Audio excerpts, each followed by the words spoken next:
걱정하지 마십시오. 정권 교체 하겠습니다.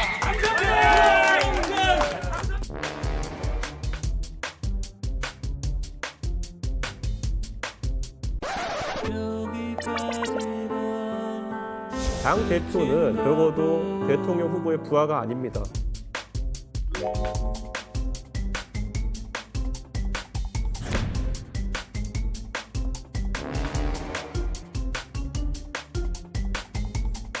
단 하나의 미련도 없습니다. 이제 선거가 얼마 남지 않아서 비상 상황이고 가장 중요한 시기입니다. 누구도 제3자적 논평가나 평론가가 되어서는 곤란합니다.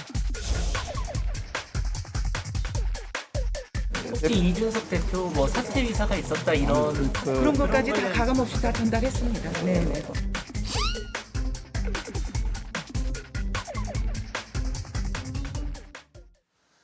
네, 첫 주제는 위기의 이준석으로 잡았습니다. 오늘 오후까지만 해도 국민의힘 일부 초선 의원들이 내일 초선 의총을 열어서 이준석 대표와 무제한 토론을 하겠다. 이 안건에는 이준석 대표의 당대표직 사퇴까지 들어있다고 했는데 조금 전에 안 하기로 너무 이제 시끄러운 게 밖으로 티나니까 이제 해결된 건 아니고 봉합 뭐 이렇게 얘기할 수 있는 거죠. 예. 이준석 대표가 사퇴해야 됩니까? 어떻게 보십니까? 국민들이 뽑았고요. 네. 당원들이 뽑았잖아요. 당 대표라고 하는 것은 굉장히 의미가 있고 그 당을 대표하는 사람이에요. 예. 이 사퇴 문제를 쉽게 꺼낼 수 있는 성격이 아니지요. 지금 뭐 여러 가지 의견들도 있지만 또 좀 광의적으로 보면 2030의 새로운 세대들의 의견이 표출되는 거 아닌가요? 이 대표를 예. 통해서. 전 그 과정이 다소 과한 부분도 있고 또 대표로서 중심을 잡고 굉장히 무게감 있게 이 언행을 해야 된다고 하는 것도 동의를 하고 있지만 그렇지만 너무도 그렇게 요구할 수 있는 것도 아니다. 지금 나이가 들은 세대와 또 2030 세대 사이에서 자기들의 의견을 아주 자유롭게 또 방출하는 그 출구 또한 있어야 한다고 생각을 합니다. 예. 좀 여러 가지 그 걱정을 하시는 분들이 있지만 그런 조화를 저희 당은 이뤄낼 것입니다. 30대 제1야당 대표. 사실 이것만 해도 뭐 처음 있는 일이잖아요. 그러면 새로운 문화에 또 적응할 필요가 있다. 이렇게 이해해도 되겠습니까? 그러니까 이준석 대표가 보여줬던 새로운 문화의 하나다. 이런 걸로. 그렇습니다. 예. 지금 2030의 그런 생각의 표출들이 예. 선거 과정 전에도 나왔었고 지금도 나오고 있잖아요. 그런 것들을 잘 이제 우리가 새로운 정치 실험을 하고 있는 건데 후보하고 당대표하고 그런 부분들은 조금 부딪히는 부분도 있지만 전 조화를 해낼 것으로 보고 있습니다. 그런데 당이 이준석 대표의 그런 발랄함을 잘 포용하지 못하는 것 같아요.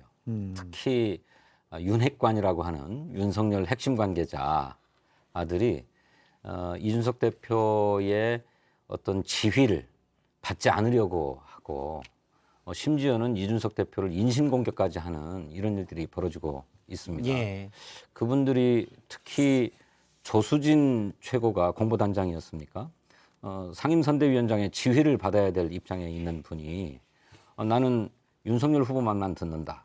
이렇게 얘기하면서 정면으로 들이받았지 않았습니까? 그래서 18일 만에 지난번에 당무 거부하고 잠적한 지 18일 만에 그래서 울산 회동해서 가까스로 봉합한 줄 알았는데 18일 만에 또다시 선대위원장직을 다 내려놓고 미디어 홍보본부장직도 내려놓겠다라고 하는 일이 터졌어요. 그런데 그렇게 해서 이제 수습될 거다라고 생각했는데 이번에는 김용남 의원하고 또 2차전이 벌어졌는데 예. 김용남 의원은 무슨 소년급제 벼락 출세해가지고 자리를 감당 못한다라는 얘기까지 하고 당 대표가 측근을 임명해가지고 그 사람들이 돈을 얼마나 썼는지 그것도 밝혀라. 뭐 이런 막말까지 막 하고 있는 상황 아닙니까? 이런 데서 이준석 대표가 과연 버틸 수 있는가 싶어서 지난번 1차 당무 거부 때도 똑같은 일이었지만 윤핵관의 이야기 때문에 그랬던 것인데 이번에도 똑같은 사유로 일이 발생했지 않았어요. 그래서 저희 이번에는 그야말로 그 버릇을 단단히 고칠 모양이다 이렇게 생각을 했는데 이번에는 이준석 대표에 대한 당내 시선이 곱지 않은 것 같습니다. 초선 의원들이 집단으로 모여가지고 이준석 대표가 대표직을 사퇴해야 되는 게 아니냐는 얘기까지 예. 나오고 또 또 초선 의총을 열어서 당대표와 무제한 토론하겠다. 이렇게 나오는 걸 보니 이준석 대표로서도 상당히 결기를 가지고 상임선대위원장직도 내려놓고 뭐 미디어 홍보본부장도 내려놨지만 윤석열 후보가 부르면 선대위에 다시 복귀하겠다. 이런 얘기를 슬그머니 했어요. 그런 걸 보면 예, 오늘 당내 분위기가 심상치 않다고 예. 판단한 게 아닌가. 뭐 좋은 얘기 하셨어요. 그런데 기존의 정치인들은 무슨 문제가 생기면 예. 감정선이 충돌을 하잖아요. 저나 우리 진성준 의원님 같은 경우라고 한다면 이런 문제를 막 불키면서 싸우기보다는 누군가 하나는 좀 내려놓으면서 물밑에서 대화하는 게 그동안 정치적인 관례였잖아요. 예. 2030은 그렇지 않습니다. 자기 의견 정확하게 표출합니다. 그게 아마 기존 정치인들이 둘이 이런 문제가 있을 때 부딪히면 아마 그것도 크게 싸움이라고 그렇게 얘기할 거예요. 그런데 기존 정치인들은 그런 문제가 있을 때 누군가는 물밑에서 작업을 하고 좀 이렇게 하지만 기존은 그렇게 하지 않는다는 것이죠. 2030은 그렇게 않는다는 것이죠. 서로 이제 감정의 뭘 안 담아두고 할 얘기하고 그렇습니다. 또 나중에 풀면 깔끔히 푼다. 이런 그렇습니다. 말씀이죠. 예, 그래서 해결이 된 그런 겁니까? 것들을 아니 이제 이런 과정을 펼치면서 하는 거죠. 예. 그래서 지난 주에도 이 대표를 제가 토요일 날 점심을 같이 했습니다. 예, 며칠 전이죠. 그래서 이런 것들을 자유롭게 표출하는 분이에요. 그리고 선대위원장을 내려놓았더라도 필요에 따라서는 당의 정권 교체와 또 국민들이 요구하는 상황을 정확하게 알고 있습니다. 그래서 당대표로서 당연히 후보 돕는다라고 하는 것은 정확하게 얘기를 하고 그러나 이러한 신세대들의 의견을 정확하게 전달해야 되겠다. 또 이것 또한 확실히 갖고 있는 아니 분입니다. 그래서 제가 이준석 대표를 나무라는 게 아니고요. 이준석 대표의 그런 청년으로서의 어떤 직진성 할 말은 다 하겠다라고 하는 거를 국민의힘이라고 하는 당이 또 특히 윤석열의 핵심 관계자라고 하는 분들이 그거를 포용하지 못하고 있는 게 아닌가 하는 우려라는 것입니다. 그래서 2차에 걸쳐서 이런 일들이 벌어지고 있는 거예요. 한 달이 채 안 된 사이에 2번씩이나 이런 일이 벌어지고 있는 것 아닙니까? 근데 두 분 얘기는 지금 그러니까 이 대표의 어떤 자유분방함, 발랄함 사실은 그걸 가지고 당대표가 됐는데 당이 어떻게 보면 좀 더 넓게 보면 지금 정치가 못 받아주고 있다라는 취지로 말씀을 해주셨는데 윤석열 후보 쪽이나 또 김종인 위원장도 이준석 대표가 너무 나갔다라는 취지의 말들이 조금씩 있거든요. 왜냐하면 지금은 대선이라는 비상 상황이기 때문에 너무 갈등을 노출하는 것 아니냐라는 얘기가 거기에 대해서는 어떻게 보세요? 당대표는 아까도 말씀드렸지만 다른 일반 당직을 갖고 있는 사람들하고는 틀리지요. 당을 이끌으면서 국민들한테 당을 대표해서 많은 이야기를 메시지를 던져야 하고 또 지금 대선이라고 하는 이 중요한 길목에서 제일 앞장 후보 옆에 있는 최고의 장수 중에 한 사람이 당대표입니다. 그러면 적진 앞에서 이야기할 때 당대표로서의 무게감에 대해서는 굉장히 신중을 해야죠. 이런 부분들에 대해서 아마 비대위원장님이나 아니면 우리 후보님께서 그런 얘기를 하신 것 같은데 아마 이 부분도 이준석 대표가 굉장히 브라이트하고 영민한 분이에요. 이런 부분들을 저는 알고 있다고 생각을 합니다. 그래서 문제의 발단은 청년 당대표를 받아들이지 못하는 국민의힘의 문화에서 비롯된 것인데 국민의힘이 꼰대 문화가 있기 때문이다. 그렇죠. 제가 너무 비약인가요? 아니 뭐 또 하고 싶었던 말씀이시죠? 그 말씀입니다. 그런데 윤석열 후보도 그와 비슷했어요. 선대위의 그러저런 문제들에 대해서 이준석 대표가 지적하는 데 대해서 윤석열 후보가 평론가처럼 굴면 안 된다 이런 얘기를 하지 않았습니까? 그러자 이준석 대표가 그게 바로 민주주의다 이렇게 대응했죠. 그러니까 윤석열 후보도 이준석 대표 청년 당대표의 그런 발랄함을 받아들일 수 없는 거예요. 그러니 이런 문제들이 자꾸 발생하는 거고 그래서 이준석 대표의 정치적 권위를 인정하지 않으려고 하는 윤핵관들의 호시탐탐 시도가 있었던 거죠. 이거를 참지 못하고 당무 거부 또 선대위원장직 사퇴 이런 일들이 벌어졌는데 이준석 대표가 꺼낸 카드가 너무 과했어요. 어떻게 당대표가 한 달 새에 2번씩 자리를 박차고 떠나냐 이래가지고 어떻게 선거가 되냐라고 하는 국민의힘 당내의 의원들의 우려의 목소리가 특히 초선 의원들한테서 집단적으로 나오니까 이거 더 버티면 안 되겠구나라고 이준석 대표가 생각한 거라는 거죠. 그래서 슬그머니 부르면 복귀하겠다. 이런 얘기를 하는 게 된 거죠. 이건 결국 이준석 대표의 또 한 번의 굴복입니다. 지난번 울산 회동도 그랬던 것입니다만은 또다시 봉합하고 아무런 문제 해결이 안 된 채로 다시 숙이고 들어가는 거예요. 일단 뭐 이준석 대표 얘기를 했는데요. 그 윤석열 후보 지금 진성준 의원님이 얘기한 윤석열 후보 입장을 오늘 한 토론회에서 윤석열 후보가 얘기를 했습니다. 잠깐 듣고 계속 얘기를 들어보겠습니다. 향후에 또 본인의 정치적 입지 내지는 성취와도 직결되는 문제이기 때문에 이준석 대표가 자기가 해야 될 일에 대해서는 정확하게 판단해서 잘 하실 것으로 저는 믿습니다. 이준석 대표가 이번에 정권 교체해서 역할을 제대로 해야 하고요.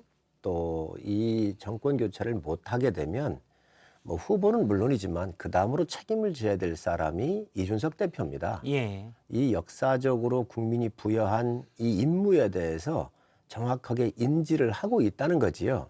자, 그런데 지금 여야를 막론하고 30대 당대표 시도를 헌정사상 처음으로 시도하고 있잖아요. 예. 그렇기 때문에 여러 이런 문제가 나오지만 그 또한 정치 발전에는 긍정적으로 보고 있고 또 이 대표가 염려하는 지점은 또 하나 뭐가 있었냐면은 이제 후보나 전 비대위원장이신 김종인 위원장님하고 상의도 하고 다 이렇게 하긴 하겠지만 어떤 신당 같은 거 창당한다고 한다면 지금 당대표 아니겠습니까? 예. 그렇기 때문에 당을 대표하고 있는 사람으로서 그런 염려들이 있는 것이지요. 아마 이러한 의견들이 서로 충돌할 수도 있지만 아마 후보가 비교적 그릇이 크신 분이기 때문에 또 대화를 나누면서 이런 것들이 해소될 것으로 보고 있습니다. 그래서 저는 저 윤석열 후보의 저 말씀도 조금 되짚어볼 대목이 있다고 생각해요. 그러니까 이준석 대표가 정확하게 판단해서 잘 할 거다 이렇게 예. 얘기를 했는데 다른 사람들 같으면 이제 그만 복귀하셔서 선거를 맡아서 지휘해달라 이렇게 얘기할 텐데 알아서 해라라고 하는 얘기 아닙니까?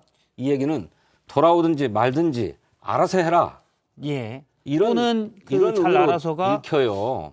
어떻게 보면 자꾸 갈등이 노출되니까 안 들어오는 게 낫다라는 맥락이 될 수도 있어요. 그런 가능성도 있고. 그건 이렇게 보시면 그러게요. 되죠. 정치적인 메시지를 여러 번 냈으니까 예. 이번에 그것들에 대해서는 어느 정도 다 인지된 거 아니겠습니까? 그렇기 때문에 그 충분히 알아들었다 이런 의미로 이해를 하셔도 예. 될 것 같습니다. 앞서 말씀하신 중에 신당 창당에 대해서 현직 당대표인 이준석 대표의 우려가 있다라는 이제 취지로 그런- 말씀하셨는데 그런 것들이 이제 여러 언론에서도 나왔었지요. 예, 이른바 정계 개편 얘기요. 그렇습니다. 그런데 대선 뒤에 그렇습니다. 또는 대선 전인가요? 아니 대선 전이든 후든 네. 이런 부분에 있어서 당 대표로서는 염려할 수 있는 부분의 지점이 있다는 것이지요. 네. 그렇기 때문에 그러한 의견들을 전달하는 방법이 비교적 젊은 세대고 하니까 뉴 세대고 하니까 여러 가지 측면에서 이런 문제가 나왔으면 기존 정치인 같은 경우라고 한다면 물밑에서 뭐냐고 물어보거나 뭐 이렇게 했을 거예요. 그런 게 아니고 직선적인 방법으로 직진하고 있는 건데 그런 문화적인 충돌이 조금은 있지 않나 생각합니다. 그런데 이준석 대표의 책임도 전혀 없다고는 볼 수 없다고 봅니다. 그러니까 이준석 대표의 그런 발랄함이 이준석 대표를 당 대표로까지 밀어올리는 힘이 되었지만 이준석 대표가 진정 당원들로부터 또는 국민들로부터 요청받은 것은 국민의힘을 근본적으로 쇄신하고 혁신해라라고 하는 거였거든요. 그래서 그런 혁신의 기대를 안고 출발했습니다만 이준석 대표가 당을 혁신하는 모습은 제대로 보여주지 못했습니다. 아주 단적인 예가 저희 당도 마찬가지입니다만 국민의힘 내에 부동산 비리 혐의를 받고 있는 의원들이 많이 있었는데 예, 이전에 투기 의혹과 예. 그렇습니다.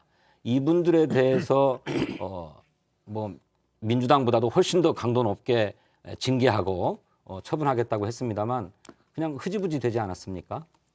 그러면서 이준석 대표가 기술은 굉장히 좋은 분인데 당을 근본적으로 쇄신하지 못하는구나 하는 데서 이를테면 기존의 당의 질서를 형성하고 있는 분들이 당대표의 권위에 도전할 수 있는 빌미를 제공했다. 저는 그렇게 생각합니다. 그런 점에서 이준석 대표의 책임도 있는 거다. 혁신 얘기를 하시는데 지도부가 바뀌는 것 자체가 혁신이에요. 지금 부동산 얘기하셨는데 그거는 이미 다 검증을 해가지고 경찰이라는 데서 무혐의가 났잖아요. 그건 뭐 얘기할 사항이 아니고 여당도 비슷해요. 우상호 의원도 비슷하고 그런데 많은 분들이 다 돌아오지 않았습니까? 아닙니다. 그래서 그것들은 경찰에서 조사했을 때 무혐의가 났기 때문에 뭐 그건 큰 문제가 없을 텐데 아무 처리가 안 문제는 됐는데 탈당도 안 시켰지 않았습니까? 이 혁신이라고 하는 것은 지도부를 바꾼 것이지요. 그래서 그것을 당원들이 우리가 받아들인 거고 그리고 이준석 대표한테 국민이 명령한 것은 혁신하는 모습, 지도부를 바꾸어서 2030의 에너지를 받아가지고 정권을 교체하라고는 국민의 명령을 이준석 대표한테 맡긴 거예요. 그러니까 얼굴만 바뀌었다는 거예요. 자, 그렇기 때문에 이 부분에 대해서 본인이 많이 알고 계실 거고 당에 들어와서 새로운 대변인을 뽑거나 여러 가지 하면서 혁신하는 모습 많이 보였지 않습니까? 그런데 당에 그거를 들어가서 폄훼해서는 안 된다고 생각을 해요. 윤석 대표가 막 혁신하고 다 이렇게 망치로 이렇게 교정하고 조정하고 혁신 머리띠 메고 이렇게 하다가 누가 앞에서 툭 방해를 하거나 좀 그러면 힘들어 나 안 할래. 바로 빠지고 약간 그 모습이 그러니까 혁신 사실 되게 힘든 작업인데 그런 부분에서는 이거 혁신 안 될 것 같으니까 나 손 뗄래. 이런 게 좀 많이 보이긴 하는 것 같아요. 뭐 그런 거를 그렇게 보셨을지 모르지만 예를 든다고 한다면 지방선거 하는 사람들에 대해서 일정한 자격 시험도 보는 것도 관찰을 시켰어요. 예. 굉장히 큰 있을 수 없는 정당사에 큰 일을 한 겁니다. 그건 좀 이상한 그래서 거 아닙니까? 시험 보자고 하는 것은. 네. 그러나 기본적으로 필요한 것들에 대한 소양에 대해서는 요구를 하는 것이지요. 그래서 그런 부분들까지도 관찰을 시켰기 때문에 혁신하는 거에 대해서 시간은 짧았잖아요. 어쨌든 이준석 자체가 변화한 혁신이라고 생각하시면 됩니다. 아니 소양이 시험에서 나오는 겁니까? 저는 그것은 굉장히 시대착오적인 거라고 생각하고요. 사실 뭐 엑셀 수행 능력, 예, 컴퓨터 활용 능력 같은 게 포함돼 있다라고. 예. 그것도 뭐 혁신이라면 혁신일 수 있겠는데 그저 코미디 같은 일이고요. 하지만 당의 근본적인 체질이나 문화를 바꾸지는 못했습니다. 그렇기 때문에 이런 일들이 발생하는 거죠. 그런 게 아니고 당 대표의 그런 쇄신 혁신 의지에 부합하고 적극적으로 찬동하고 지지해줬다고 한다면 당 대표가 왜 2번씩이나 이런 일을 벌입니까? 민주당은 그 점은 인정하셔야 돼요. 민주당은 시도조차 안 했어요. 이런 거를. 왜 시도조차 하지 않습니까? 시도조차 안 한 거를 예를 들면 대변인들을 갖다가 그 토론 토론 배틀을 배틀로 통해서 뽑는다는 하고요. 또 여러 가지 공직 후보자에 대해서 기본적으로 알아야 되는 사항들에 대해서 교육하고 또 그거에 대해서도 테스트를 하고 이런 과정은 민주당에서는 시도조차 안 한 일들이지요. 그렇게 폄훼해서는 안 된다고 보고 분명한 것은 지금 여러 가지 자기 의견들이 충돌을 하지만 그게 좋은 정당 아니겠습니까? 저는 그렇게 부정적으로 보지 않습니다. 예, 그러나 대변인이 대표의 무게감이나 예. 대표가 해야 될 그 시대적인 막중한 책임에 대해서는 다른 것보다 우선적으로 고민해야 된다라고 생각을 합니다. 최근에 이준석 대표와의 갈등, 물론 배우자인 김건희 씨 이력 논란도 있었고요. 윤석열 후보의 지지율은 조금씩 떨어져 왔습니다. 예, 지금 리얼미터 지지율이 나오고 있는데요. 위에 빨간색이 윤석열 후보의 지지율인데 매주 조금씩 떨어졌어요. 복합적이겠지만 본인의 말실수도 있었고요. 배우자 김건희 씨의 이력 논란이 있었고 이에 대한 후보의 대응도 논란이 됐었고 또 이준석 대표와의 갈등도 이 중 하나가 될 텐데 자 그럼 여기서 하나 정말 단답형 비슷하게 여쭤보면 이준석 대표가 상임선대위원장으로 다시 돌아와야 합니까? 왜냐하면 일부에서는 돌아오면 또 갈등이 붙고 또 나간다. 그럼 대선을 얼마 안 남기고 또 위험 요소가 생긴다. 이런 의견도 있거든요. 성일종 의원님은 이준석 대표와 가까운 성일종 의원님은 어떻게 보십니까? 뭐 돌아와도 되고 안 돌아와도 되고 전 큰 의미가 없다고 생각해요. 왜 그러냐면 김종인 전 비대위원장님께서 지금 총괄 선대위원장이시잖아요. 아마 이런 것들을 다 알고 계세요. 그렇기 때문에 강한 그립을 잡으실 텐데 그런 것들은 충분히 조정하시고 아마 김종인 총괄 선대위원장님 체제에서 갈 거기 때문에 예. 그렇게 큰 의미가 있다고 생각을 하지 않지만 있어도 되고 없어도 되고. 아닙니다. 당 대표로서 예. 굉장히 중요한 그 당의 대표잖아요. 이 캠페인에 적극적으로 참여할 거는 틀림이 없습니다. 예. 저는 김종인 위원장은 그러면 그동안에는 적극적으로 그립을 갖고 선대위를 지휘하지 않았다는 말씀인지 이제부터는 내가 달라지겠다 이런 말씀을 하셨는데 예. 그동안에는 그러면 잘해보라고 그냥 내맡겨 뒀던 것인지 그게 선거를 지휘하는 건가요? 저는 김종인 위원장의 당내 장악력이나 정무적 감각이 예전만 못하다고 생각합니다. 그도 그럴 것이 지금 윤석열 후보도 사실은 당내 인사가 아니잖아요. 어떻게 보면 문재인 정부 인사인데 그분이 어쩌다가 검찰총장이 되고 뭐 그래가지고 국민의힘의 대통령 후보까지 된 상황 아닙니까? 그리고 당 대표도 굉장히 이질적인 청년 당대표예요. 그러니까 두 분 다 국민의힘의 리더십이 작동할 수 없는 한계를 가지고 있다는 거죠. 근데 김종인 위원장은 그러면 국민의힘의 정통성을 가지고 있는 분인가? 여기도 역시 외부 인사예요. 국민의힘이 급하니까 꼬은 거잖아요. 그 역량을. 그런데 그 김종인 위원장이라고 해서 총괄 선대위원장의 직함은 가지고 계시지만 실질적인 정치적 장악력을 발휘할 수 있는가? 저는 한계가 있을 거라고 생각합니다. 그렇기 때문에 오늘과 같은 문제가 계속 발생하는 거다. 저는 그렇게 봅니다. 김종인 비대위원장님은 민주당이 먼저 꼬아갔던 거지요. 원래 전에 박근혜 대통령 당선시키실 때도 큰 역할을 하셨었고요. 2012년 박근혜 비대위의 비대위원이었다가 자, 그렇습니다. 그다음에 그래서 민주당의 또 비대위원장을 또 했었죠. 저희 당의 힘들고 어려운 과정을 지날 때 비대위원장으로 오셔서 그때 말씀하신 게 뭐였냐면 수권 정당으로 만들어 놓는 데까지가 나의 임무다 이러셨거든요. 그래서 서울시장을 이겼고 부산시장을 이겼고 예. 당을 혁신을 하셨고 우측에 있던 당을 중도로 가져왔고 그래서 여러 가지 역할을 많이 하셨어요. 그래서 누구보다도 당을 잘 알고 계시기 때문에 진 의원님이 걱정하시는 거는 안 하셔도 됩니다. 걱정 안 하셔도 됩니다. 아니 걱정하는 게 아니고 저는 오히려 선대위의 질서와 체계를 잡지 못한다면 상대편 입장에서야 좋은 일이죠. 전혀를 갖추지 못한 것이니까. 걱정은 아니고 땡큐라고. 걱정은 아니고요. 그런데 아니 그런 역할들을 해오셨죠. 그런데 김종인 위원장이 전만 못하다는 것입니다.